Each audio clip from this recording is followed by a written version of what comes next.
As artists, do we use all the tools at our disposal to draw wonderful scenes with a great sense of depth? Particularly when we're drawing outside scenes that have a great sense of distance in them. Because one of the great advantages we have as artists over photographers is that cameras will flatten the effect of distance, will bring everything together, will make things all look much closer than they really are, and make it harder to distinguish various levels of things that are similar in texture and size. But in drawing, you can put all those separations back in and get a wonderful three-dimensionality. So let me show you how I plan and do this, both with line and with tone, using this wonderful scene from the Tuileries Gardens in Paris, in the grounds of the Louvre, to create, I think, a nice sense of depth and of distance for us to enjoy. The first part of any successful drawing, whether it's a quick sketch or a detailed studio drawing, is careful observation of our subject. Here we have a scene in the grounds of the Louvre in Paris, and there are a number of planes of depth from this tree in the front to the Louvre building itself in the background. I find it most helpful to work out where I will create separation in the planes of depth, and this is a personal choice. There are no rules for this. But one of the techniques I will use to help create a sense of depth, of distance, from foreground to distance, is to use different thickness fineliners. 0.5, 0.3, 0.2 and 0.1 millimeter pens.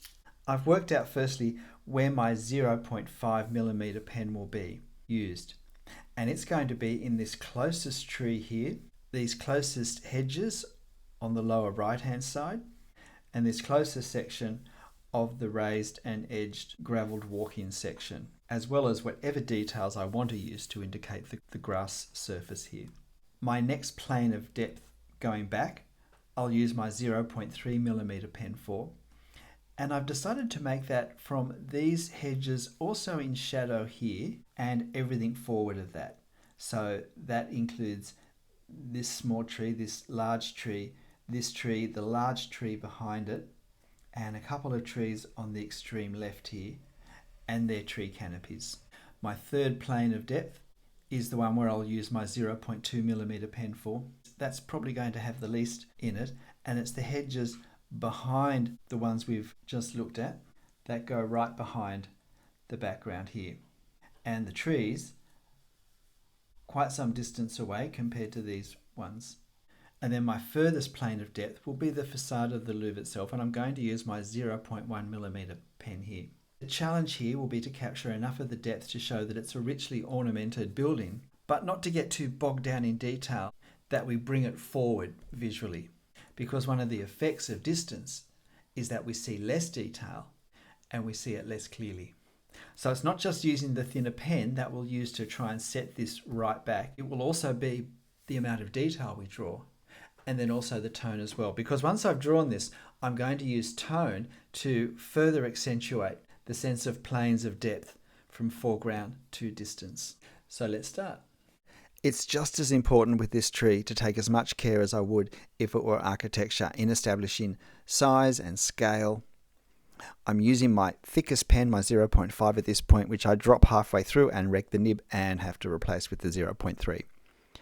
But I'm establishing all these foreground areas and then the foliage of the nearest tree. With the foliage, I know I'll be using tone, so I'm really just establishing the silhouettes of where the tone will come in and sit up against. And then I spend a fair bit of time getting the perspective correct. There is always perspective in this front platform concrete edge, which provides a lot of the foreground interest. And then I forgot to put the camera on for a bit. And then finally, after I move back through the various planes of depth, I use my 0.1 to very lightly draw in the Louvre facade. And I want to suggest just enough detail that it's clearly a big fancy building, but I don't want that detail to be too obvious or too prominent or to bring the building forward. I want it to sit right back in the distance, even though in some ways it's the most detailed part of the drawing.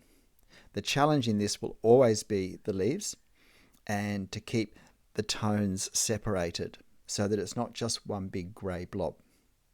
But I still want this building to sit back happily in the background. So now I finish the other detail with the line work, making sure that it's all nice and tight. I put the tape on ready for the tone, and then I readjust my tree line now that I have a better sense of the proportions of the page. As I often do, I've printed a monochromatic version of my coloured drawing to give me a better sense of the tones. I start with the foreground, and I start with doing some of the really stronger tones, but I'm still just a little bit restrained. I'm using sort of N4s and N5s, and I later upgrade it to N5 and N6 highlights. I like to start just a bit lighter than what I think I might end up doing. Tone in the end is always understood next to other tone, so it's really difficult, particularly with the first tones that we apply, to really have a sense of how they're going to look at the end. We just don't want to go too light, or else we don't get a sense of what we're doing. But if we go too dark, well, we can't take that tone back once it's on the paper. So I'm using a range of 0 to 8, but without using a 7. So I'm using 8 grades of a grey Copic sketch marker on this. And the challenge will always be these leaves. So I want to start even from these earlier stages to put some indication of where the tones will be. In creating a sense of depth, it's important to remember that generally the darkest tones come forward. But in allowing for this, we also have to take into account what the local colour is. And it's a bit challenging when the actual darkest tones are quite some distance back in the depth of the drawing. And so we want to make them dark, but if we make them as dark as they really are in life, they might come forward too much. So it's all relative to how dark the tones actually in front are as well. And this is why you'll notice as I do this, there is so much back and forth, back and forth. I do a little bit of something, and then I go back and do something that I've already done. I do something else, and then I go back to that same thing I've already done again, adjusting the tones, adjusting the tones. Fortunately, it is fairly quick on a drawing this size. And the biggest challenge with adjusting tones is in this tree canopy here. Once I basically cover everything, and it is important to really cover the dark, to cover the white, because the white makes it very hard to read our space.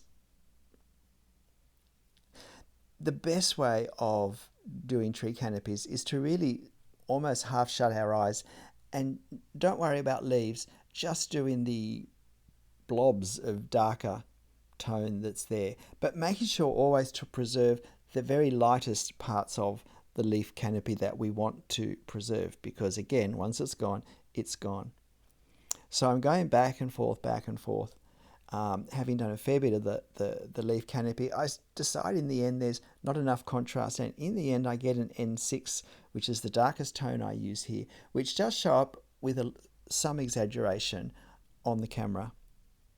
And I put the very darkest parts there. It's also very important with these tree trunks to always keep them clearly standing out from the tones around them. So there's a little bit of adjustment, again, back and forth, back and forth. Once I know how dark those trees that run behind those most prominent trunks are, once I've put that in, then I can actually finally adjust the tone of the tree trunks. And then the big reveal. And here we have our, I think, scene with a good sense of depth from the foreground going right back to the Musée du Louvre in the background. What do you think? G'day, I'm Stephen Travers. While tone can have its challenges, it also has wonderful opportunities to create effect, which would be very hard, if not impossible, to do with line alone, particularly with subjects such as tree canopies. And it has a wonderful ability to enable us to create great effects of distance. But as with all things with art, these just don't happen magically. But if we understand and then plan and keep observing back and forth, observation is just as important in applying tone as it is with our line work. we need to keep looking back at the reference and looking to see where are the areas of darker tone, of lighter tone, particularly with things such as tree canopies. It can be a great temptation to just start applying tone quickly and without much thought, and before we know it, we've created a blob. So observation and proportion and perspective are all just as important in applying tone, even in non-architectural subjects. But tone is such a tremendous tool to add to line, to create depth. But unlike line, where once we've drawn it, it's pretty well done, with tone there is this back and forth, back and forth, back and forth, where we keep making adjustments, because as our scene emerges more completely, we can start to see what tonal fine-tuning will really bring out contrast and drama, and most particularly a sense of depth. It gives us the ability to go way beyond what we could do just with line. So why not give tone a go? But don't just see it as black and white colouring in. See it as a chance to create an effect of depth, of distance, that we just don't get the same way with line.